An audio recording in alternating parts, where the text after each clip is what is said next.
What's up guys, welcome back to the channel. The weather's getting a little bit nicer out. It's supposed to thunderstorm tomorrow, but today was supposed to be like 60 degrees. It's actually kind of warm inside the car today, which is like nice. Finally. I thought I was gonna work on the headlights today, but I still feel like it's a little cold to do the headlights on this car, so we're gonna go help Tristan put in the clutch for that 350Z. Oddly enough, the clutch guide for the Subaru fit the clutch for the 350Z. It's almost like it's the same clutch, so I know it's probably a different size, probably works differently, but it's weird how the clutch guide just went in. So let's head out there. He said he wanted me out there at 2 o'clock, and it's like almost 2, so I'll head out there. I think we might be able to get most of the car put together today, but don't mark my words, I'm not exactly sure what's gonna happen.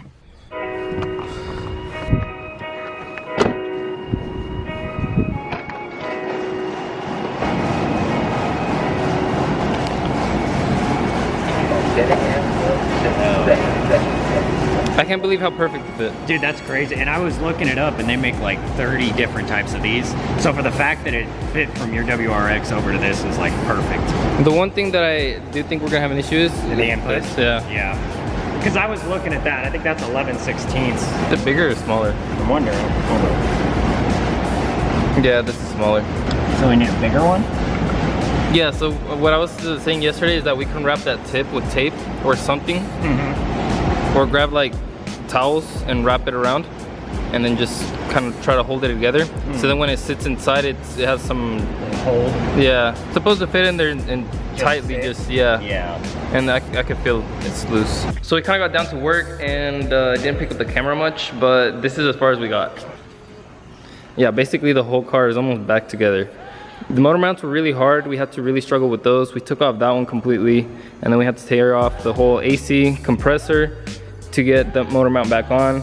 But once we got the engine sitting, Tristan got under, tying all the transmission bolts, and right now I just started working on the whole front end. We got this support put back on. Harness is almost all together. There's a couple of clips, I don't know where they go, so I'm just gonna leave those. We'll figure them out later. Power steering, for the most part, it's tight. I still need to tighten this bolt down, but I just kind of left it there so it's together. Almost all the hoses are together, are almost put where they're supposed to go. I think the ones in the back for the heater core need to go on. AC lines still have to go on. Yeah, so we got the 2 heater core lines. Either one of these are the heater core lines. This outlet right here, we have to hook back up from the old engine. And then we got this AC line that we got to hook back up to the radiator. We disconnected this AC line from the compressor, so we're just gonna hook that back up to the compressor. Oh yeah, there's also a line connected to the radiator. And we left that one on because we didn't have the right tool to pop that off, so we just left it on the radiator and we'll just hook that back up to the condenser. Yeah. That's probably gonna go on tomorrow or Wednesday, next time we work on the car.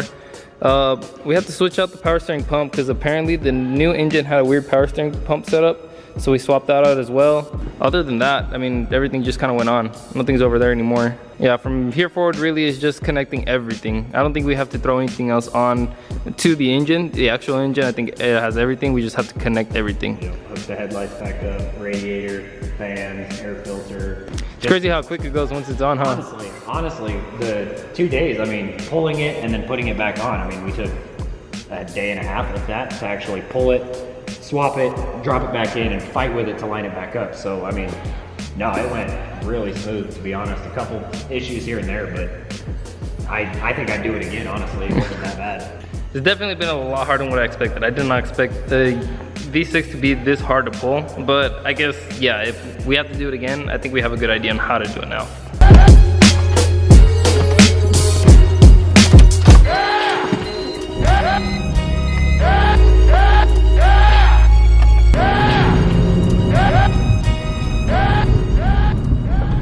What's up guys, so it's a couple days later. We're gonna go meet Tristan again at the shop. We're gonna go, I think we're finally gonna be able to finish putting together the 350Z. He's been working on it quite a bit. We're just gonna go help him out with the last bit. Actually gotta go back home, I forgot my scanner. We might be able to turn it on today, so I'm gonna go get my scanner real quick and my jumper cable. We should be able to get the car to start today, hopefully. Almost done? Holy shit, you made a mess. I gotta swap the AC mount. I can't just swap the AC over. I gotta take the old mount out too. I don't know where the old came from. It just did that like 10 minutes ago. Really? Yeah, I brought the engine back and forth to get this bracket off and it just started shitting off. Well, that was weird. this thing had no oil when we checked it, so that's weird that has oil now. So this is the new one, so the AC will be able to just get thrown on it. Alright, so far a couple mishaps. This sensor kind of got dragged all over the ground, and I guess the one that's on the engine is worse. So we cleaned this up. So this is a crank sensor. Clean this up and we're gonna try and see if it's gonna line up with the harness clip. Tristan had to change out the AC compressor because the harness was different for the AC on the actual car, the harness from the car, and the AC that came with the engine was different. So this one has one connector, which is the old one, and the one that came with the engine had two connectors, so we're not sure what the difference was. So before we ran into issues with the rest of the car put together, we put that, he switched that, and also the alternator, because the alternator was different. Still DE, but it's a different model. I don't know what the difference would be, maybe JDM version, and that's why everything's a little bit different. Yeah, there's a lot that has been changed so far. Every accessory? Every accessory. There is a sensor that was on the engine that came for the car, the new engine. It's a crank sensor, so yeah, most important sensor, and it's chewed up like that. This whole swap has been crazy. We just ran into another issue as well. Let's see if I can show you guys. So that's the motor mount, and somehow during the install, that came apart. I remember sitting in the car and grabbing down to reach the shifter, and I reach over and I feel first like really close to me, and fifth like dead center where third would be. And I thought this isn't normal, but then I don't know, the engine was in and it was solid, and so I thought, I don't know, maybe it is a 350Z thing. I've never really driven a manual 350Z. And I'm looking under because I see the engine kind of sitting crooked. You can see the engine's kind of unleveled. I don't know, I just decided to look at the motor mount, and we see that we have like 3 inches-ish of gap between the motor mount where it's supposed to sit and where it's sitting right now. So I guess what we're gonna do is we're gonna lift one side of the engine, the side that needs to get the motor mount fixed. We're gonna loosen it from the bottom, move it over as far as we can, and hope that it'll work its way in. Oh, mount is properly in place for the most part. Yeah, before when I try to put it in first, this would come all the way over here. And then you put first, second, third, fourth, and fifth would like going right there. So now fifth goes in over there. So I think that's normal. Yeah, that should be fine.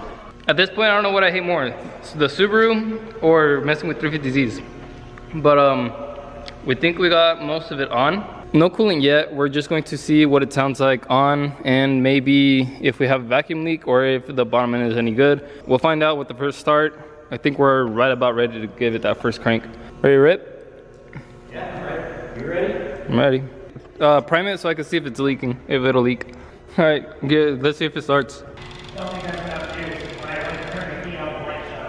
Oh, nice.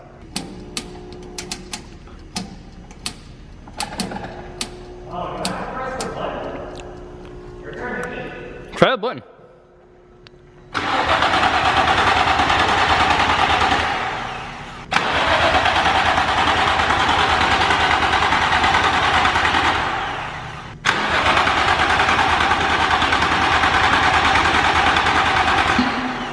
Maybe it doesn't have any gas. Like, it's on fucking empty.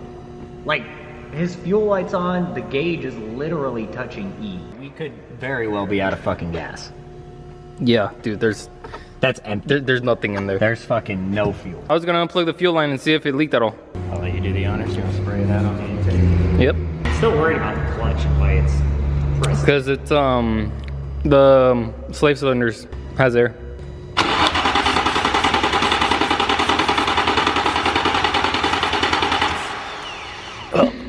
I think it's pretty much.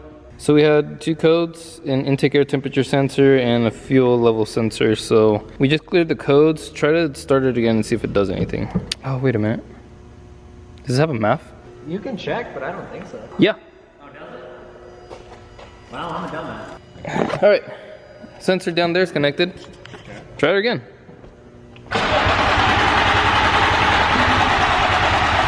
Did you hear it die out right there? Let me spray some starter fluid.